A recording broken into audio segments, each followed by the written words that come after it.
Hi friends, இந்த 13th warrior அப்படின்ற படம் வந்து அமெரிக்காவில் ரிலீஸ் ஆன ஒரு ஹாலிவுட் படம். இந்த படத்தில் வந்து நம்ம ஹீரோ வந்து ஒரு முஸ்லீம்ஸ் ஹீரோவாக நடிச்சிருப்பாங்க. ஸோ அவர் வாழ்க்கையை சுற்றி நடந்த எல்லா நிகழ்ச்சிகளையும், அவர் எப்படி வளர்ந்தார், அவரோட போர் குணம் எல்லாத்தையுமே வந்து இந்த கதையில் வந்து பேஸ் பண்ணி நம்ம ஹாலிவுட் ரேஞ்சில் எடுத்திருந்தாங்க. படம் பார்க்க என்னமோ நல்லா தான் இருந்துச்சு. இது வந்து கிட்டத்தட்ட 1999 ரிலீஸ் ஆன படம்.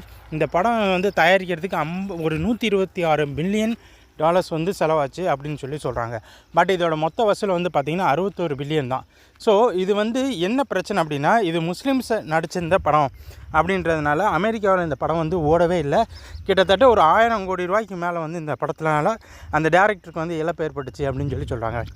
1999 ரிலீஸ் ஆன இந்த படம் அப்போயே வந்து பார்த்திங்கன்னா மக்கள் மத்தியில் அதிகமாக பேசப்படலை. ஆனால் திருப்பி இதை வந்து ரீரிலீஸ் பண்ணி அந்த இதை கொண்டு வரும்போது நல்லா ஓடிச்சு அப்படின்னு சொல்கிறாங்க. ஏன் அப்படின்னா, மக்கள் வந்து அமெரிக்காவில் இருந்த மக்கள் வந்து அப்போ அந்த நேரத்தில் வந்து முஸ்லீம்ஸ் அதிகமாக வெறுத்தாங்க அப்படின்ற வந்து ஒரு காரணம் சொல்லப்படுது. பட் என்னன்னு தெளிவாக தெரியல.